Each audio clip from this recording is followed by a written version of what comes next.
My name is Corinne, and I'm 29 years old. Growing up in my family, personal sacrifice was considered the ultimate virtue.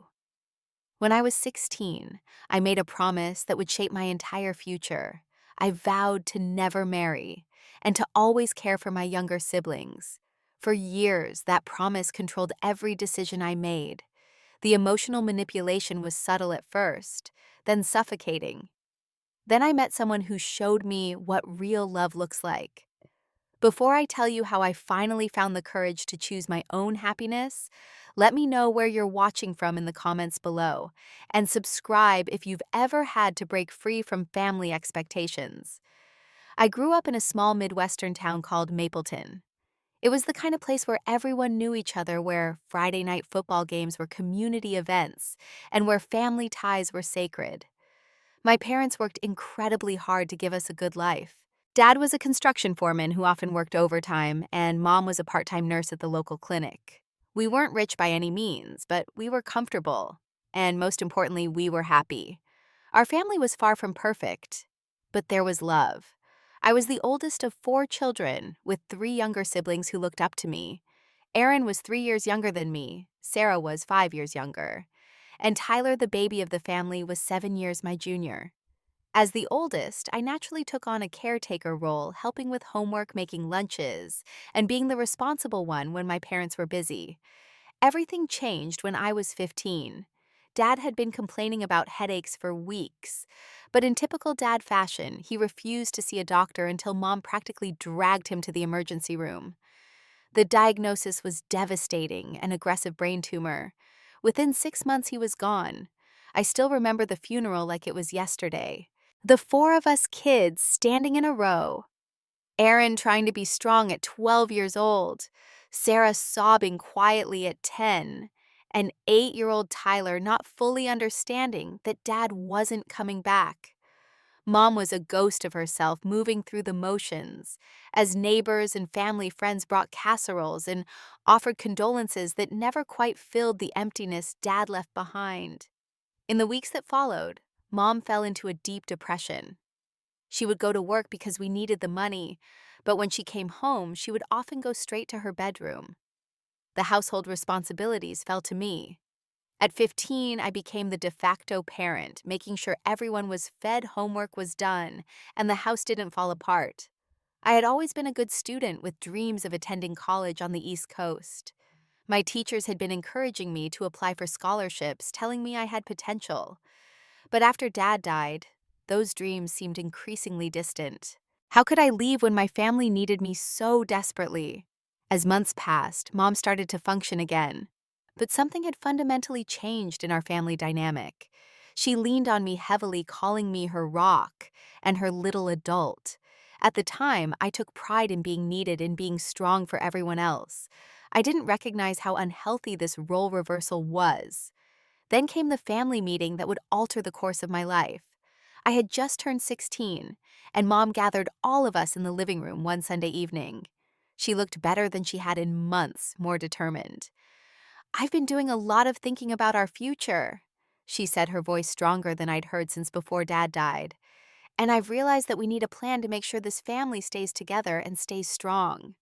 We all nodded, even little Tyler, who was playing with a toy car on the carpet. "The thing is," Mom continued, looking directly at me, "families like ours, broken families, they fall apart unless someone steps up. Corinne, you've been that person for us." Pride and dread mingled in my chest. I knew whatever was coming wasn't going to be about my dreams. I've seen how families get torn apart after losing a parent. The older kids leave for college, start their own lives, and pretty soon everyone's scattered and alone. I can't let that happen to us. She reached for my hand across the coffee table. "Corinne, I need you to promise me something. I need you to promise that you'll always be here for your siblings, that you won't get married and start another family that would take you away from us." The room went silent. Even Tyler stopped playing with his car. "Mom, I started, shocked by what she was asking. "Just until everyone's grown up," she clarified, though her eyes told a different story. "This family needs to stick together, and you're the glue, sweetheart. Your siblings need you. I need you." Aaron looked uncomfortable but didn't speak up. Sarah was watching with wide eyes. and Tyler had crawled into my lap as if confirming how much he needed me. "It's just for a few years," Mom added, seeing my hesitation. "And it's not like you'd be missing out on much. Marriage is hard, Corinne. Look at what happened to me. One day you have a partner, the next you're alone with 4 kids." I swallowed hard. When she put it that way, it seemed almost logical. A few years of sacrifice for the good of my family. And maybe Mom was right about marriage. Maybe it wasn't worth the risk. "I promise," I said finally, the words feeling heavy on my tongue. Mom smiled, relief washing over her face. "That's my girl. I always knew I could count on you." At 16, I couldn't possibly understand the weight of the promise I was making, or how it would become a chain around my neck in the years to come. I believed it was temporary, that once my siblings were older, I would be free to live my own life. But as time passed, my siblings grew increasingly dependent on me. Aaron would call me during school lunch breaks for advice on everything from homework to friendship troubles. Sarah developed anxiety and would have panic attacks if I wasn't home to help her through them. Tyler, still so young, looked at me more like a mother than a sister. By the time my 20th birthday rolled around, I was working full-time at a local insurance office, having deferred college indefinitely. Mom had picked up more hours at the clinic, but her emotional dependence on me hadn't decreased. Every time I mentioned taking night classes at the community college, she would remind me of my promise. "You're so good with the kids, Corinne," she would say. "They need stability. We can talk about classes again when they're older." But as my siblings grew older, the goalposts kept moving. There was always a reason why now wasn't a good time for me to focus on my own goals. Aaron was struggling in school. Sarah was having friend troubles. Tyler needed help with sports. Mom was feeling overwhelmed. I began to realize that the temporary arrangement I had agreed to at 16 was becoming my permanent reality. And the promise that had seemed like a noble sacrifice was starting to feel like a prison sentence. At 23, my life had fallen into a predictable pattern. I was working 2 jobs, the insurance office during the day and waiting tables at night. I had managed to enroll in a few night classes at the community college studying business administration, whenever I could squeeze it in between family responsibilities. Mom's health had started to decline. Nothing life-threatening, but a combination of high blood pressure, prediabetes, and what the doctor called stress-induced ailments. Of course, her health became yet another responsibility on my shoulders. I managed her medications, drove her to doctor appointments, and listened to her worries late into the night. My siblings were teenagers now. Aaron was 20, Sarah was 18, and Tyler was 16. By all logic, they should have been more independent. Instead, the emotional dependency had only deepened. Aaron had dropped out of community college after 1 semester and was living at home finding himself. Sarah had developed more severe anxiety and refused to learn to drive, meaning I was her transportation to and from her part-time job. Tyler, while good-natured, had never had to develop any self-sufficiency because I was always there to pick up the slack. Whenever I tried to establish some independence, the guilt tactics would begin. If I mentioned moving to my own apartment, Mom would ask, "Who will help me with my medications if you're not here?" If I had to miss one of Tyler's soccer games for a class, he would text me during the match, "Everyone else's family showed up. Guess I'm just not important enough." If I couldn't help Sarah with a work schedule conflict, she would have an anxiety attack that would invariably become my emergency to solve. I had friends from work who would invite me out, but I rarely went. There was always a family obligation, always someone who needed me. The few times I did socialize, I would receive multiple texts and calls throughout the evening, each one a small emergency that required my attention. Then I met Brian. He was a new client at the insurance office, charming and persistent in asking me to coffee. After turning him down 3 times due to family commitments, I finally agreed. That coffee date was like a breath of fresh air. For 2 hours, no one needed anything from me. I was just Corinne, a 23-year-old woman enjoying conversation with an attractive man. Brian and I started dating secretly. I would tell my family I was picking up extra shifts at the restaurant or staying late at the library to study. For the first time in years, I had something that was just for me, a small piece of happiness that wasn't tied to my family's needs. We dated for 2 months before my family found out. Sarah had been shopping at the mall and seen us together holding hands and laughing outside a movie theater. By the time I got home that evening, a family crisis was in full swing. Mom was in tears on the couch, clutching her chest, as if in physical pain. "How could you keep this from us?" she sobbed. "Don't you know what stress does to my heart?" Aaron paced the living room angry in a way I rarely saw him. "So you've been lying to us for months while we've been here dealing with everything?"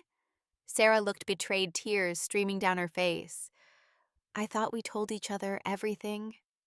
I tell you everything."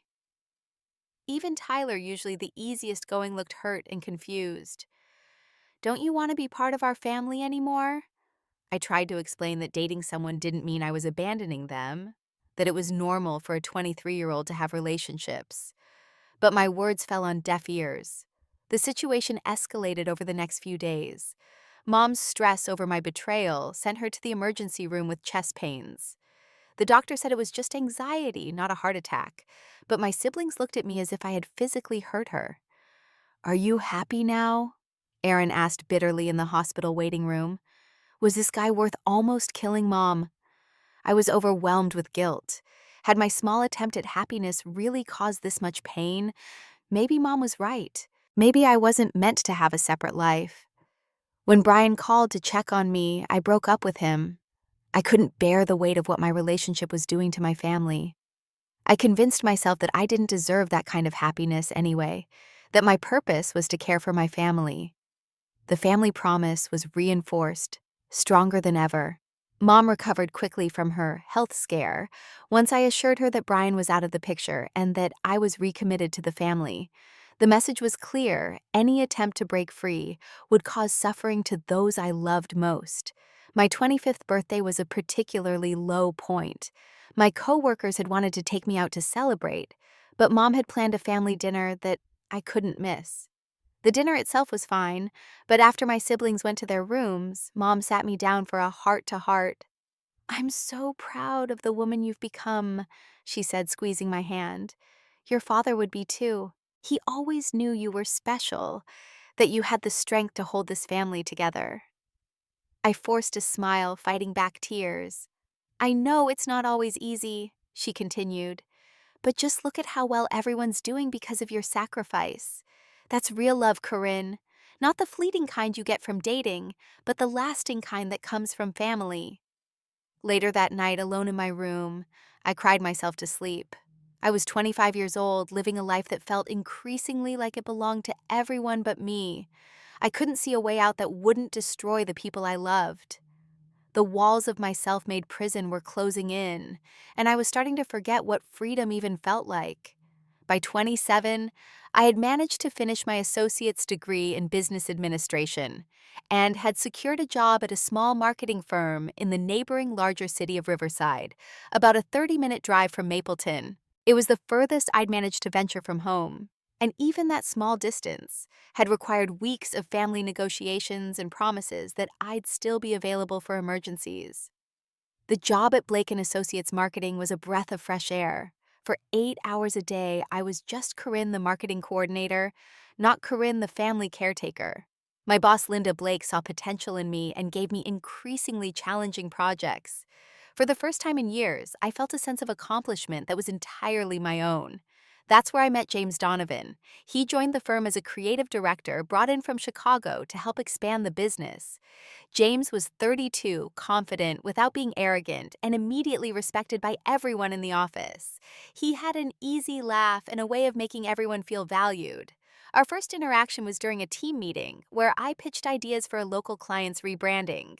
When I finished speaking, James was the first to comment. "That's brilliant, Corinne," he said, genuine appreciation in his voice. "You've identified exactly what was missing in their current approach." That simple moment of professional recognition meant more to me than I could express. At home, my accomplishments were always secondary to my caretaking role. Here, someone saw value in my mind and my ideas. Over the following weeks, James and I worked closely on several projects. Our professional relationship gradually evolved into friendship. We would stay late discussing campaign strategies and occasionally grab dinner when work ran long. He was easy to talk to, interested in my thoughts and opinions in a way that felt novel and refreshing. About 2 months after we'd started working together, James noticed a pattern. I had canceled after work drinks for the third time due to a family emergency. "Everything okay at home?" he asked as we packed up our things one evening. "Oh, it's fine," I said automatically. "Just the usual stuff. My mom needed help with some paperwork, and my sister had a scheduling conflict with work." James nodded thoughtfully. "You know, I've noticed you drop everything for your family pretty regularly. That's admirable, but it seems like a lot of pressure on you." No one had ever commented on this before. My family's demands were just accepted as my reality, even by my friends, who had long since stopped expecting me to be available. "It's not that bad," I said defensively. "They need me." "I'm sure they do," James said carefully. "But I wonder if maybe they've come to need you more than might be healthy for any of you." His words stayed with me for days afterward. Was it possible that the situation I'd accepted as normal was actually problematic? I started paying more attention to the frequency and nature of my family's emergencies. In 1 week alone, I was called home from mom feeling dizzy. She'd skipped lunch, Tyler needing help with a school project that he'd known about for weeks, Sarah having a fight with her boyfriend the third that month, and Aaron needing a ride when his car wouldn't start. He hadn't maintained it properly. None of these were true emergencies, I realized. They were simply situations my family members didn't want to handle themselves because it was easier to call me. As my awareness grew, so did my friendship with James. He never pressured me to talk about my family, but he was an attentive listener when I did. One day, after I'd canceled lunch plans because Sarah had called crying about a work conflict, James made a casual suggestion. "Why don't you come to dinner at my parents' house this weekend? They live about an hour away, and my mom always cooks enough for an army. My sister and her husband will be there too." The invitation surprised me. "Your family wants to meet me." "We're just colleagues." James smiled. "We're friends, Corinne. And yes, my family likes meeting my friends. They're not exactly formal people." After securing promises from everyone in my family that they wouldn't call unless someone was literally bleeding or on fire, I agreed to go. That dinner at the Donovan household was a revelation. James's parents, Michael and Catherine, welcomed me as if I were an old friend. His sister Lisa and her husband Dan were warm and funny. But what struck me most was how they interacted with each other. There was love and respect, but also boundaries. When Lisa mentioned she couldn't help her parents move some furniture the following weekend, Catherine simply said, "No problem, we'll figure it out," instead of making her daughter feel guilty. When James disagreed with his father about politics, the conversation remained respectful without any emotional manipulation. I realized I was seeing a healthy family dynamic for the first time. These people loved each other without owning each other. They supported one another without creating dependency. It was beautiful and heartbreaking because it showed me exactly what my family wasn't. On the drive home, James asked what I thought of his family. "They're wonderful," I said honestly. "They really respect each other's independence." "That's important to all of us," James agreed. "My parents always taught us that love means wanting the best for someone, even if that means they're not always available to you." His words hit me like a physical blow. Had anyone in my family ever wanted what was best for me if it didn't also serve them over the next few weeks? James gently encouraged me to set some boundaries with my family. "Just start small," he suggested. "Say no to something that's clearly not an emergency and see what happens." But my opportunity came when Aaron called on a Tuesday evening asking me to come over and help him prepare for a job interview the next day. "I can't tonight, Aaron," I said, heart pounding. "I have plans already and this isn't an emergency, but I'm happy to talk you through it on the phone." The silence on the other end was deafening. Then Aaron's voice, cold and hurt. "Wow, I guess your plans are more important than my future. Good to know where I stand." "That's not what I said," I tried to explain. "I'm offering to help, just not in person." "Forget it," he snapped. "I'll just fail the interview and keep living at home forever. At least mom still cares about me." After he hung up, I received a barrage of texts from both mom and Sarah, asking why I was suddenly too good for my family, and reminding me how fragile everyone's emotional state was. By the time Tyler called to add his own guilt trip, I was in tears. James found me crying in the break room the next morning. When I explained what had happened, he didn't seem surprised. "That's how emotional manipulation works," he said gently. "When you try to change an unhealthy dynamic, the people benefiting from it push back hard. They're trying to reset the status quo where they get their needs met at your expense." "So what am I supposed to do?" I asked, feeling hopeless. "Just let my family fall apart." "Your family won't fall apart because you develop healthy boundaries, Corinne. They might struggle to adjust, but ultimately, this could be better for all of you. Your siblings need to learn independence at some point." As James and I spent more time together, our relationship naturally deepened. He never pushed for more than I was ready to give, understanding the complicated situation with my family. But for the first time since Brian, I was developing feelings for someone, and it terrified me. One evening after we'd worked late and grabbed dinner, James walked me to my car. "Corinne," he said seriously, "I need to tell you something. I have feelings for you that go beyond friendship, but I understand your situation is complicated, and I respect whatever boundaries you need." My heart raced. "I have feelings for you too," I admitted, "but my family will always be your family," he finished. "Having a relationship doesn't change that. It just means you have one more person in your corner, someone who supports your growth rather than trying to prevent it." That night, we shared our first kiss in the parking lot of a quiet restaurant. It felt like the beginning of something precious and fragile. It also felt dangerous because I knew exactly how my family would react if they found out. But for once in my life, I decided to take the risk anyway. James made me feel valued for who I was, not just for what I could do for others. He saw me as a whole person with dreams and needs of my own. And I was starting to believe that maybe, just maybe, I deserved that kind of love. James and I had been dating for 6 months, and those months had been the happiest of my adult life. We went on proper dates. We talked for hours about everything and nothing. We laughed together and challenged each other intellectually. For the first time, I experienced what it felt like to be with someone who wanted to lift me up rather than keep me small. I had been keeping our relationship secret from my family, a deception that weighed on me but felt necessary. I carved out time for James by claiming work projects, night classes, and networking events. It wasn't ideal, but it was the only way I could have something for myself without constant emotional warfare. My plan was to gradually introduce the idea of me dating to slowly prepare my family for the possibility that I might have a life outside of their needs. But plans rarely survive contact with reality. It was a Tuesday afternoon when my phone rang, Mom's name flashing on the screen. I answered with my usual, "Hey, Mom, what's up?" Her voice was tight with controlled anger. "When were you going to tell us about your boyfriend, Corinne?" My blood ran cold. "What are you talking about? Don't play dumb with me. Margaret Winters saw you and some man having dinner at Lorenzo's last weekend, holding hands, kissing. After everything we've discussed, after your promise." Margaret Winters was Mom's coworker at the clinic and Mapleton's most notorious gossip. Of course, she'd been the one to spot us. Lorenzo's was in Riverside, not Mapleton, but I should have known better than to think we were safe from prying eyes. "Mom, I can explain."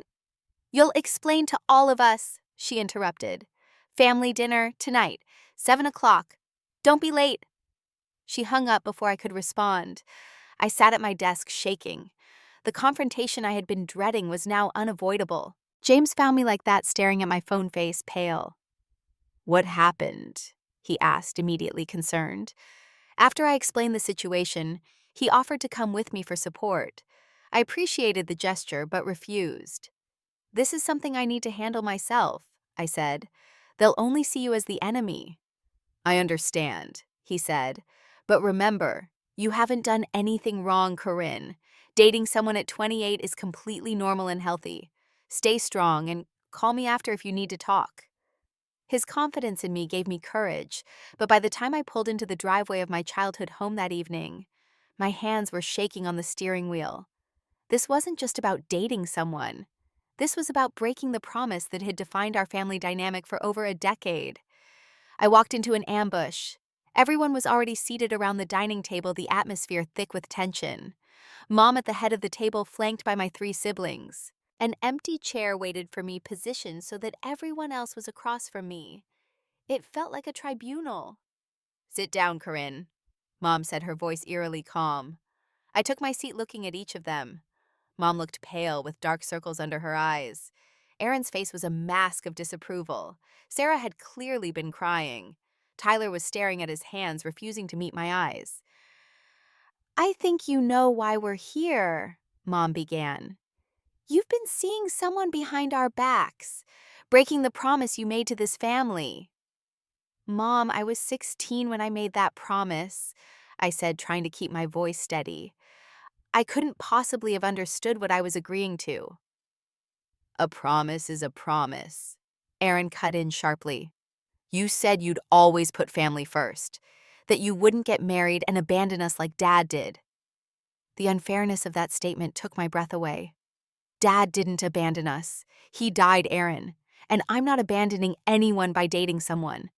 It starts with dating, Mom said ominously. Then comes marriage, then your own family. And where does that leave us? You're the glue that holds this family together, Corinne. Without you, we fall apart. Sarah started crying again loudly. My anxiety's gotten so much worse since I found out, she sobbed. I had a panic attack at work yesterday and almost got fired. Is that what you want? The guilt was immediate and overwhelming. I had caused Sarah pain. I was jeopardizing her job, her stability. Of course not, I said softly. Sarah, I never meant to upset you. My blood pressure is through the roof, Mom added, touching her forehead dramatically. Dr. Phillips said if it doesn't come down, I might need to be hospitalized. Tyler finally looked up at me, his expression a mixture of hurt and anger. You promised to be there for my graduation next month, but I guess you'll be too busy with your boyfriend to care about that now. That's not true, I protested. Of course I'll be at your graduation. Dating someone doesn't mean I don't care about you all. Doesn't it? Erin challenged.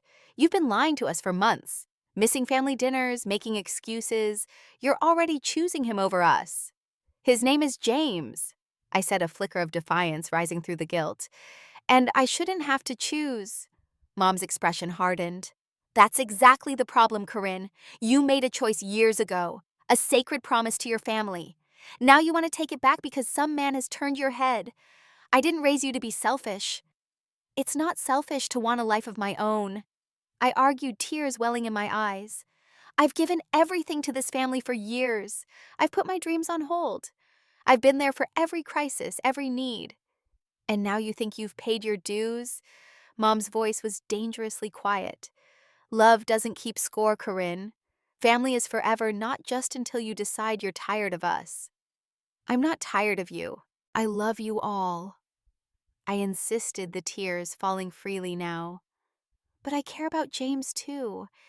He makes me happy. And we don't, Sarah wailed. We're just burdens to you now. The conversation went in circles for hours. Every time I tried to explain my perspective, my words were twisted into evidence of my betrayal. Every emotion I expressed was countered with a greater display of pain from someone else. It was exhausting and devastating. Finally, Mom delivered the ultimatum I had been dreading. I can't force you to keep your promise, she said, her voice breaking, but I want you to understand what your choice means. If you continue to see this man, you're choosing to break this family apart. And I don't know if we can forgive that, Corinne. I don't know if there's a place for you here, if you put your own selfish desires above the people who have always loved you. Those words hit me like a physical blow. The thought of losing my family, no matter how dysfunctional our relationship might be, was unbearable. They were the only constant I'd known since Dad died. They were flawed, but they were mine. I left the house that night in tears, driving aimlessly for hours before ending up at my apartment. I didn't call James. I couldn't. The weight of my family's pain and disappointment was crushing me, and I didn't know how to reconcile my love for them with my growing feelings for him. The next day, I asked James to meet me at a coffee shop after work. His face fell as soon as he saw my expression. They really did a number on you, didn't they? He asked gently. Through tears, I explained everything that had happened. The accusations, the guilt, the ultimatum. James listened without interrupting, his expression growing increasingly concerned. I think I need to take a step back from our relationship. I finally said the words physically painful to speak. I can't handle the conflict right now. It's tearing me apart. James looked heartbroken, but nodded slowly. I understand, Corinne. I don't agree with their tactics, but I understand this is an impossible position for you. He reached across the table and took my hand. Just know that I'm here when you're ready. This doesn't have to be the end for us, just a pause while you figure things out. His kindness only made it harder. A truly selfish man would have pressured me or made me feel guilty for choosing my family. James did neither, which only confirmed what I was losing by walking away. The next 3 months were the darkest of my life. I sank into a depression that colored everything gray. I went through the motions at work avoiding James as much as possible, which was nearly impossible in our small office. At home, I resumed my role as family caretaker, but the joy had gone out of even my love for them. I felt like a ghost haunting my own life. My family, having won the battle, showed momentary gratitude before returning to their regular demands. Mom's health crisis mysteriously resolved itself. Sarah's anxiety became manageable again. Tyler's fear of abandonment disappeared. It was as if the entire intervention had been orchestrated to bring me back in line, and once that goal was accomplished, everyone could return to normal. Except I couldn't return to normal. Something fundamental had shifted inside me. I had glimpsed a different way of living, a different kind of love, and the contrast with my current reality was stark and painful. I began to see the manipulation tactics for what they were, even as I continued to succumb to them. James kept his distance, but occasionally left kind notes on my desk or sent a text checking in. He never pushed, never made me feel guilty, just let me know he was still there. His gentle presence in the background of my life was both comforting and painful. I started seeing patterns I had never noticed before. How Mom would only mention her health when I showed signs of independence. How Sarah's anxiety attacks perfectly coincided with my attempts to establish boundaries. How Tyler and Aaron would alternate between anger and hurt, depending on which seemed more likely to control my behavior. I was caught in an emotional spiderweb, and for the first time I was fully aware of the strands that bound me. But awareness didn't equal freedom. Not yet. I needed something more to break free from patterns so deeply ingrained they felt like gravity itself. 3 months into my self-imposed isolation from James, I made a discovery that shattered the foundations of my worldview. It happened by accident, as life-changing moments often do. I had stopped by Mom's house on a Sunday afternoon to help her organize some paperwork. She was at the clinic covering a shift for a coworker, and she'd asked me to look through a stack of medical bills on her desk while she was out. As I sorted through the papers, I knocked over a small decorative box, spilling its contents across the desk. Among the scattered items was a man's watch, expensive looking, and definitely new. Next to it lay a handwritten note on monogrammed stationery. To my dearest Elizabeth, looking forward to our weekend in Lakeside. All my love, Richard. Elizabeth was my mother's name, and the note was dated just 2 weeks earlier. My hands shook as I carefully returned the items to the box. Then, driven by a suspicion I couldn't ignore, I opened her desk drawer. Inside was a small photo album I'd never seen before. The pictures inside documented a relationship I knew nothing about Mom, and a distinguished-looking gray-haired man at restaurants, at a concert, on what appeared to be weekend trips. They looked happy. They looked like a couple. My mind raced. Had Mom been dating someone? For how long? And why would she keep it a secret when she'd made me promise to remain single forever? I heard the front door open and quickly put everything back in place. When Mom walked in, I was sitting calmly at the desk, but my heart was pounding. "How's it going with those bills?" she asked casually. "Fine," I replied, watching her carefully. "Mom, can I ask you something?" "Of course, sweetheart." "Who's Richard?" The color drained from her face. She opened her mouth, closed it, then sank into the chair opposite me. "How did you find out about him?" she asked finally. "That doesn't matter," I said, surprised by the steadiness in my voice.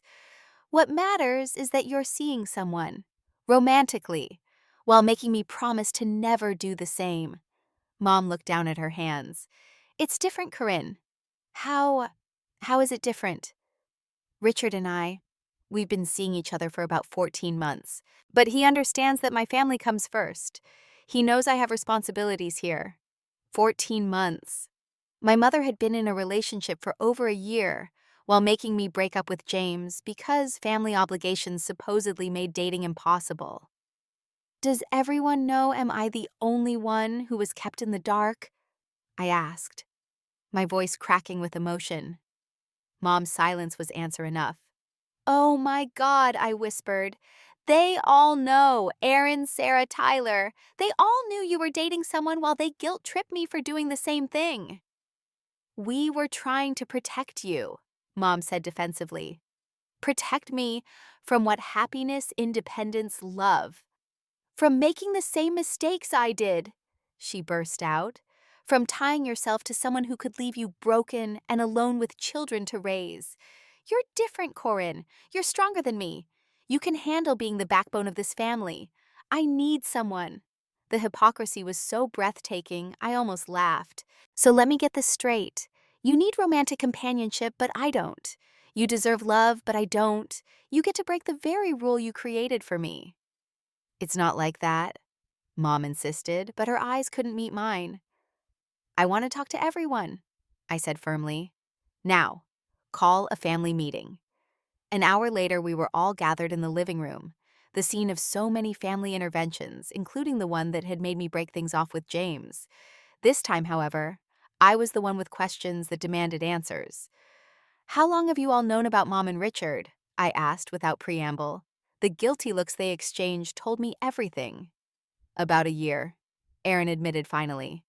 We met him last Christmas when you were working the holiday shift at the restaurant. Last Christmas, when I'd volunteered to work so I could give them Christmas gifts I couldn't otherwise afford. While I was serving strangers turkey dinner, my family was introducing my mother's secret boyfriend to the family. And none of you saw the hypocrisy, I asked, my voice rising. None of you thought maybe, just maybe, if Mom can date someone, I should be allowed to do the same without being treated like I'm betraying the family. It's different, Sarah insisted, echoing Mom's words. Mom dating Richard doesn't change anything. She's still here for us, but you always want more. A career, education, independence. If you start dating too, you'll leave us completely.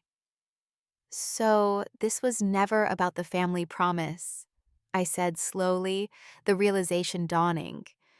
This was about keeping me available to all of you all the time. You're not afraid I'll break a promise. You're afraid you'll lose your permanent support system. That's not fair, Tyler protested, but his eyes told a different story. Isn't it? I challenged. Mom gets to have romantic love and family support. All of you get to live your own lives and have me as a safety net.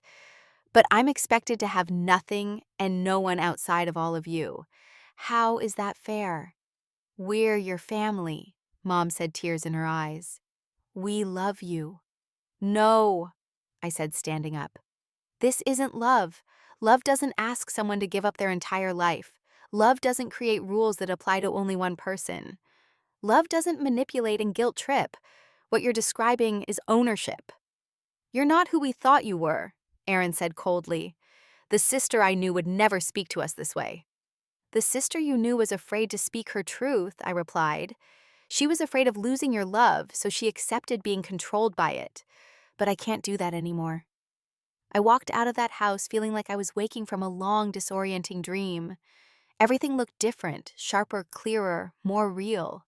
The family dynamics I had accepted as normal for so long suddenly appeared as they truly were, unhealthy, one-sided, and manipulative.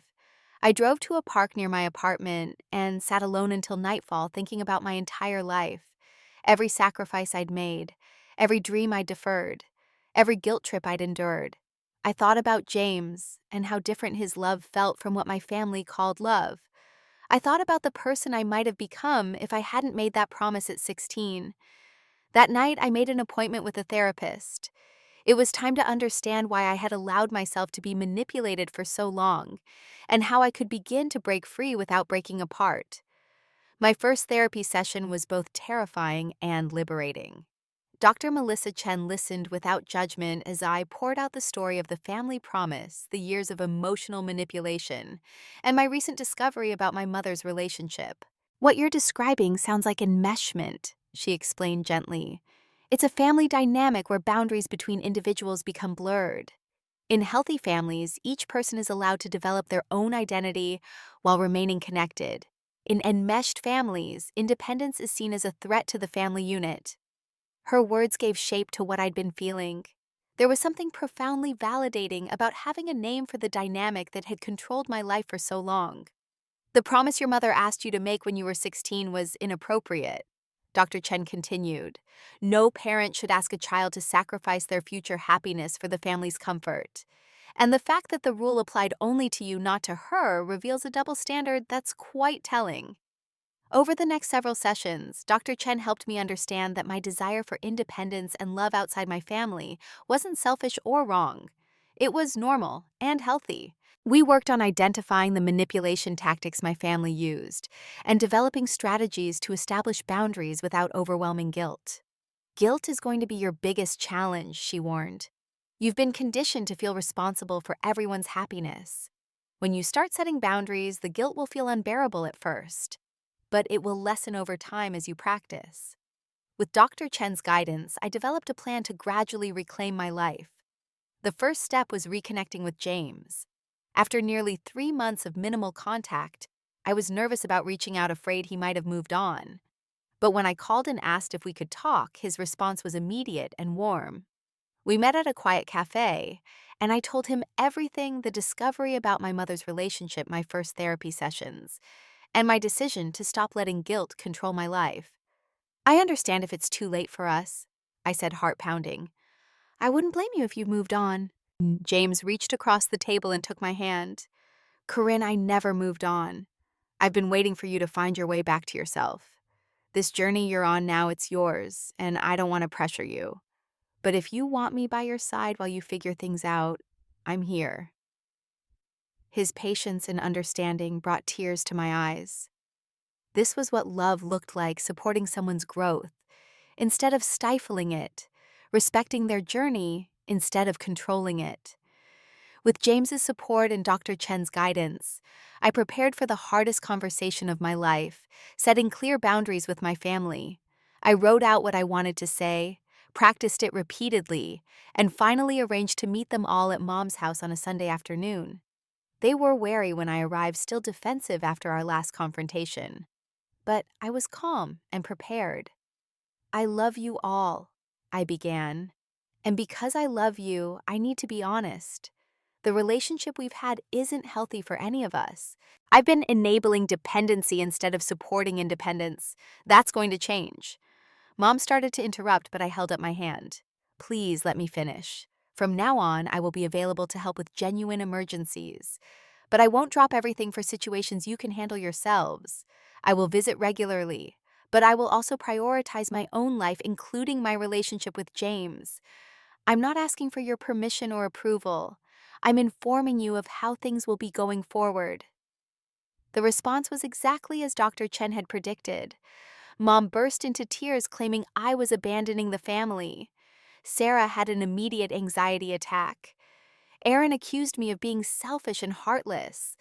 Tyler, surprisingly, was the only one who remained quiet, watching the scene with thoughtful eyes. I understand you're upset, I said when they had exhausted their initial reactions. Change is hard, but this is happening with or without your blessing. I hope eventually you'll see that this can be better for all of us. The next few weeks were a hurricane of emotional manipulation. Mom left tearful voicemails saying she didn't know how much longer she had left in this world and wanted to make peace before it was too late.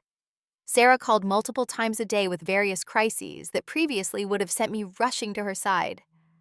Aaron alternated between cold silence and blistering accusations. It was excruciating, but I held firm. For each manipulation tactic, I had a prepared response. For health concerns, I offered to schedule doctor appointments. For Sarah's anxiety attacks, I recommended the name of my therapist. For Aaron's anger, I offered to talk when he was ready to communicate respectfully. A month after setting my boundaries, I moved out of my apartment in Mapleton into a new place in Riverside closer to work and to James. It was a symbolic and practical step toward independence. My family treated this move like a death in the family, but I proceeded anyway, setting up my new space exactly as I wanted it. The boundary violations were relentless at first. Family members would show up unannounced at my apartment with emergencies that mysteriously couldn't be handled over the phone. Mom would call my workplace if I didn't answer my cell phone immediately. Sarah would text that she was having the worst anxiety ever, without specifying what she needed. With each violation, I reinforced the boundary. Please call before coming over.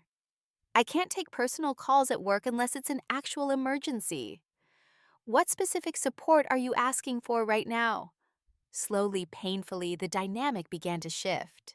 The frequency of emergencies decreased, as my family realized I wouldn't automatically rush to solve every problem. Some actual communication began to replace the manipulation tactics, though progress was inconsistent. The hardest conversation came 3 months after I'd started therapy when I told my mother I was dating James again. "I'm not asking for your approval," I said firmly. "I'm sharing information about my life with someone I care about." Mom's face hardened. "After everything this family has done for you, this is how you repay us, by choosing a stranger over your own blood." "I'm not choosing anyone over anyone else," I explained calmly. "I'm choosing to have both family and romantic love in my life, just like you've chosen to do with Richard." She had no response to that, but the aftermath was predictable.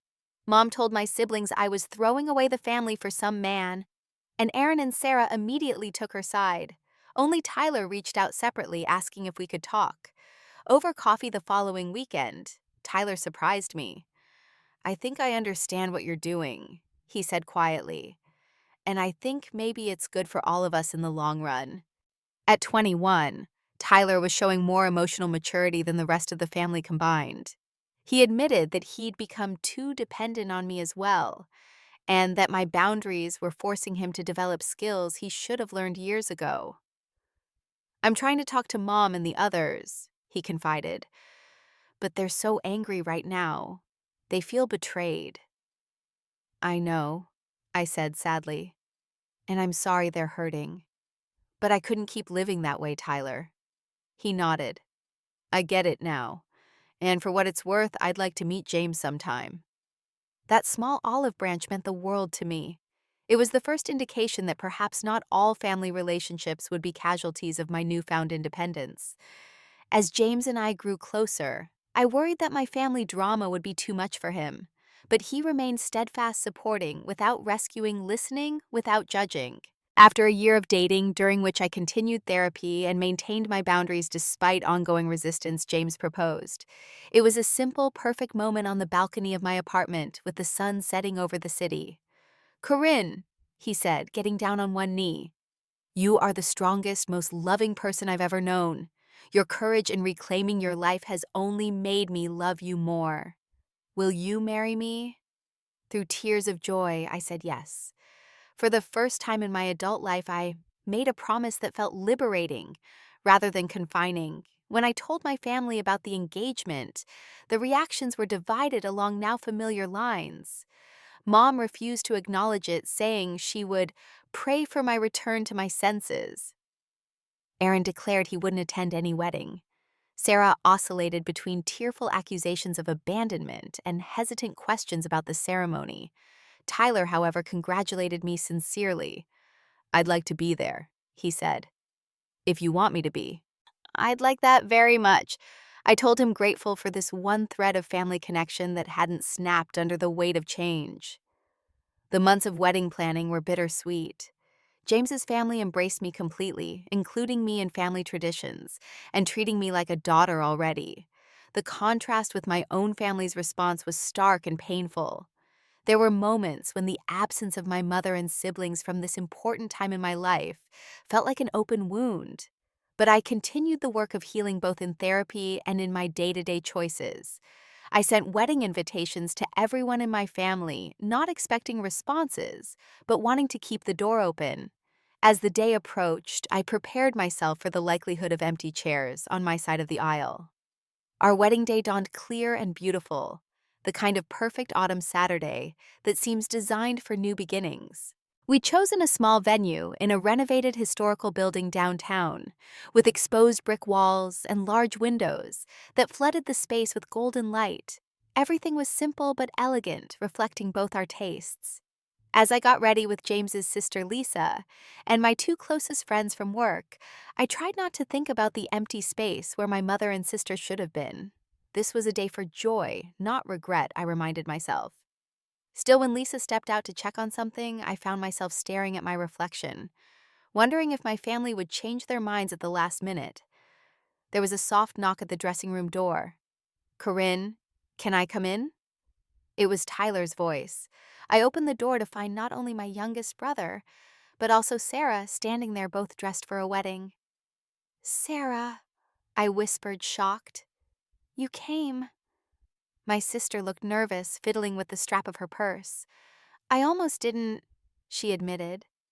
"Mom and Aaron are still pretty upset, but Tyler convinced me that I might regret missing my only sister's wedding." I pulled them both into a hug, tears threatening to ruin my carefully applied makeup. "Thank you for being here. It means everything to me." Sarah pulled back, looking at me properly. "You look beautiful, Corinne. Really happy." "I am happy," I confirmed, "but even happier now that you two are here." We didn't have time to discuss Mom and Aaron's continued absence. The ceremony was about to begin. But having two of my siblings there witnessing this important moment felt like an unexpected gift. The ceremony itself was a blur of emotion. Walking down the aisle toward James, seeing his face light up as our eyes met, exchanging vows that we'd written ourselves, promises of support and respect and love. The moment when the officiant pronounced us husband and wife, and the small gathering of friends and family erupted in applause. There were empty seats on my side spaces where my mother and oldest brother should have been. But there were also filled seats, Tyler and Sarah, a few cousins, who had maintained relationships with me, despite the family drama coworkers who had become friends.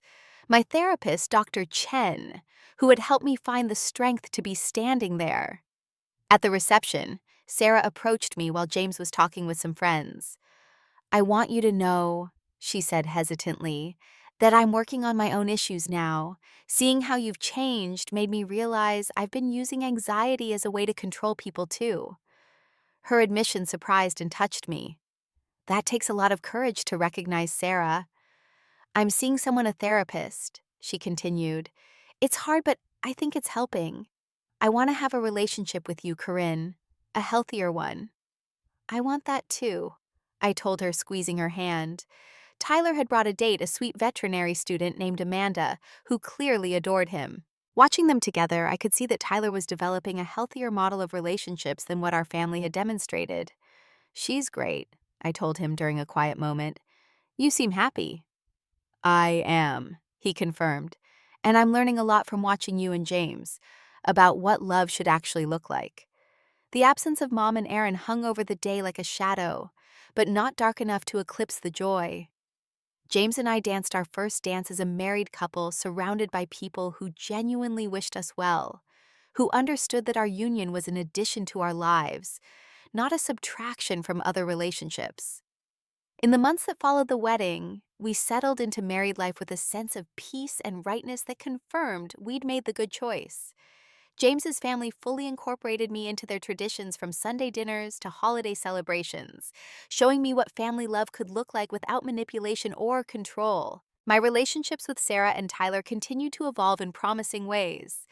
Sarah and I met for coffee every couple of weeks, our conversations becoming more honest and less fraught, as she did her own therapeutic work. Tyler and Amanda became regular dinner guests at our home, bringing a lightness and youthful energy that we both enjoyed. Mom and Aaron remained distant, though not completely out of contact. Mom would send occasional text messages, usually on birthdays or holidays, brief and emotionally neutral. Aaron communicated primarily through Tyler, sending regards, but maintaining his position that I had betrayed the family. 6 months after the wedding, I made a decision that Dr. Chen had been helping me work toward. I established clear, structured contact with my mother. I would visit once a month on a specified day for a limited time. The visits were often awkward and sometimes tense, but they were a beginning. During one such visit, Mom actually asked about James. It was a small gesture, but significant. "He's good to you?" she asked, not quite meeting my eyes. "Very," I replied simply. "He loves me for who I am, not for what I can do for him." She nodded, and I thought I saw a flicker of understanding cross her face before it was replaced by her usual stoic expression. The grief of changed family relationships was real and sometimes overwhelming. There were days when I missed the closeness we once had, even with its unhealthy aspects. There were moments when I questioned whether the pain of breaking free had been worth it. But those moments grew fewer as I built a life based on mutual respect and genuine love. James and I created our own traditions, made friends as a couple, pursued our careers with mutual support, and began talking about starting a family of our own someday. The journey from that 16-year-old girl, making an impossible promise, to the 30-year-old woman I had become, was longer and harder than I could have imagined. But standing on the other side, I could see clearly what I couldn't back then: real love empowers rather than diminishes. Real love expands to include new connections rather than demanding exclusivity. Real love respects the humanity and autonomy of the beloved. My family had asked me to promise to stay single forever because they saw love as a finite resource that could only be directed one place at a time. What I discovered was that love is infinite in its capacity to grow and include. My love for James didn't diminish my love for my family. Rather, it enhanced my ability to love them in healthier ways. Breaking free from the promise didn't mean abandoning my family. It meant offering them the opportunity to build a new kind of relationship, one based on genuine connection, rather than dependency and manipulation. Some accepted that opportunity, others didn't. But the door remained open, the possibility always there. In the end, I learned that sometimes the most loving thing you can do for your family is to show them that love should never require the death of your own happiness. By choosing my own path, I opened the possibility for all of us to find a better way forward. One choice, one boundary, one day at a time. Have you ever had to break free from family expectations to find your own happiness? Let me know in the comments below. And if this story resonated with you, please hit the like button and subscribe to hear more stories of finding strength through difficult family situations. Share this with someone who might need to hear that choosing their own path isn't selfish, it's necessary. Thank you for listening. And remember, real love lifts you up. It never holds you down.